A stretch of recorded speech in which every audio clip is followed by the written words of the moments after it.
What's cracking, everybody? Welcome back to the channel. New video. Someone called me earlier in regards to the video that Rene Enriquez put out today. And Rene Enriquez is doing a profile on one of the legends that's pretty well known. Probably one of the most known legends, right? And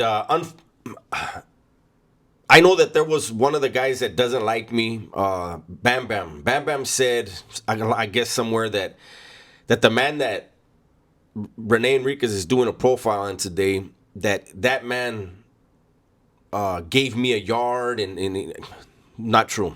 Do I know him? Yes. Did he know me? Yes. That man was very good to me. Anytime I needed anything, he always took care of me. I used to send him money, but I sent a lot of different people money. I was making a lot of money when I was doing my thing, and I was touching a lot of people with it. They had it coming. Even dudes that weren't made, dudes that weren't legends, camaradas that had no ability to hustle and wear in the shoe. I took care of them too. Now back to the video.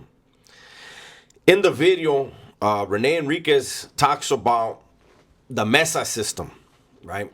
And he talks about how it was implemented in the early 90s. Okay.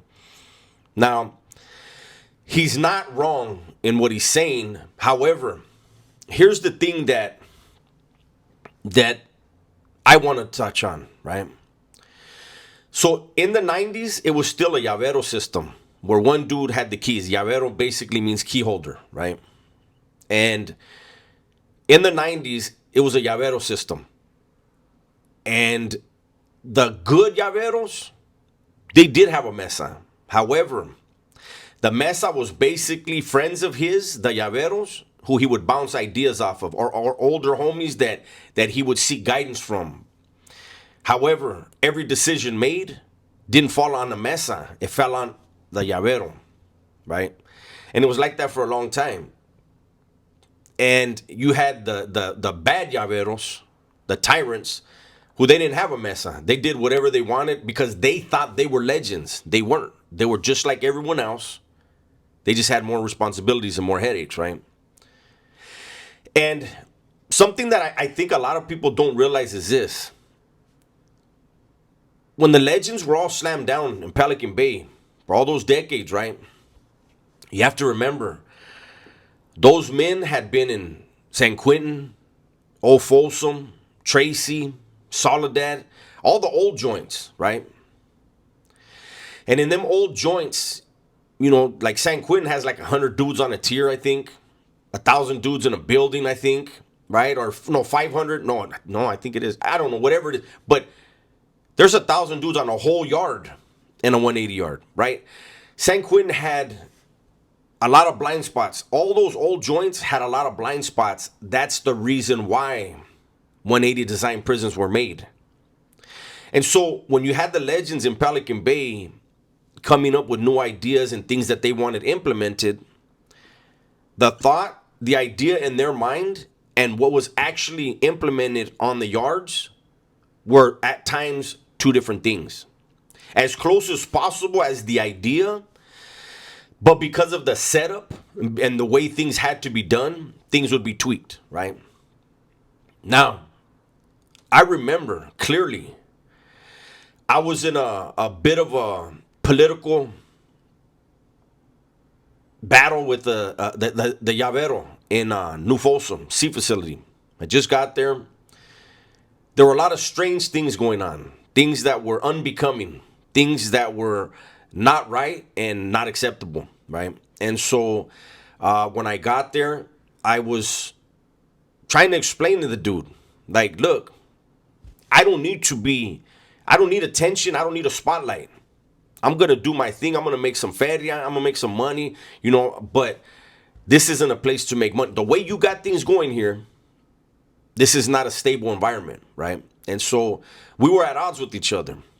And it was during our beef, if you want to call it, our political maneuvering. That's why I laugh when people talk about, like, the yarda and this and that. No, that prison is where the yarda is, where you're sitting down with somebody that is plotting on you every day, and you're plotting. It's countermeasure. He makes a move, you make a move. He makes a move. If you can't see the moves coming, you're in trouble, right? It was during that, while he was trying to build support, he had none. He was not liked. He shouldn't have been in the position he was in. On the other hand, I was building support. I had support above, right? I had support coming from the Bay, but I also had support on the yard. The majority of the support. He had very few people willing to take any damage because of him, right? And it was during that time, it was 2002, where word came down specifically saying there are no more llaveros. It will be a Mesa system, and like the video said, 3 to 5. 3 to 5 people will sit on that Mesa, right? And the reason why it's 3 or 5 is the odd number. You can never have a tie. With the Mesa, everybody has a say. Everybody has a vote. When the vote's cast, the majority rules. And everybody, even if you didn't agree, even if you were in opposition to what wound up happening, you were there. You were a part of it, right? And it was funny because this dude, my political rival at the time, when the word came down, he comes and asks me, hey, do you think this is real? I said, of course it's real. Look at where it came from, right? And so what he did is he asked me, the dudes that I had on my side, he asked all of us to be on his Mesa. I believe he had 21 dudes on his Mesa.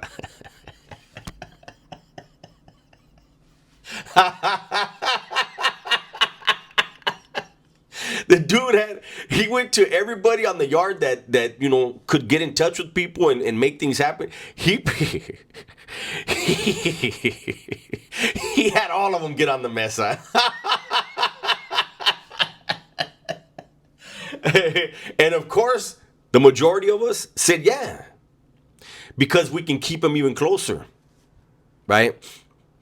But our dispute hadn't ended yet, right? We were still doing our maneuvers. And he actually was working for the guy that Rene Enriquez spoke about in this video today, right? My rival was working for that dude. And what he didn't understand was that I had very, very good rapport with who he was working for, right? I had already got the go-ahead. I mean, it was in the back pocket, right? I had the go-ahead already. Whack that dude. Get him out the way, right? But out of respect for who he was doing things for, I put it on pause. And instead reached out to him. And he sent word back and told his own worker, the fuck out the way. You have no say, don't even speak on the yard. But that's the way it is in there. That's the way it was.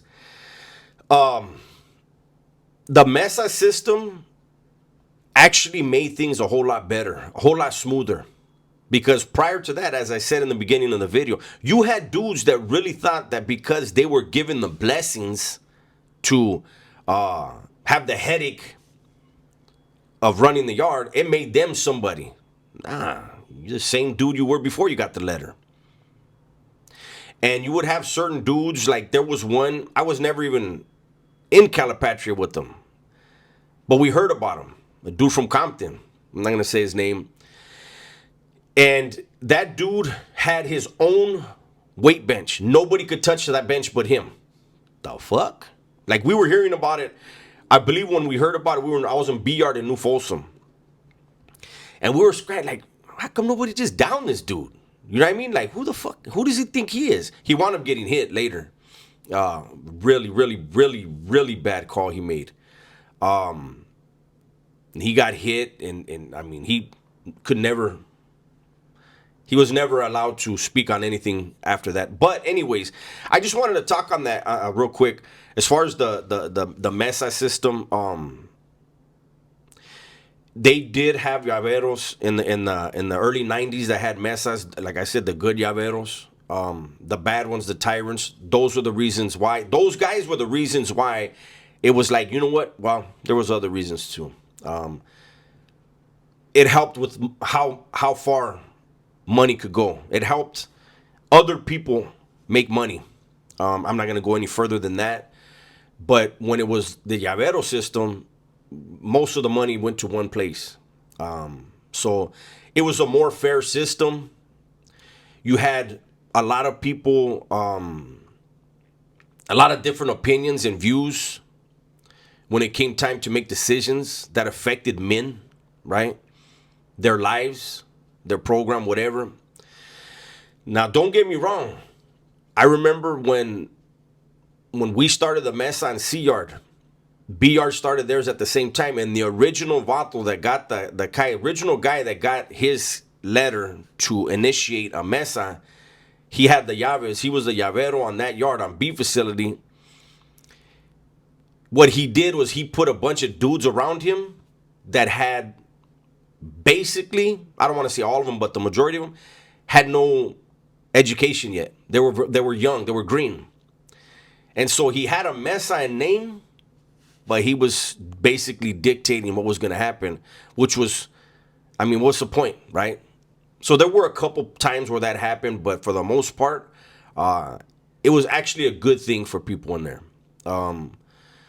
Where maybe in the past somebody would have got pencil whipped and snaked, they would have got whacked and washed up for nothing.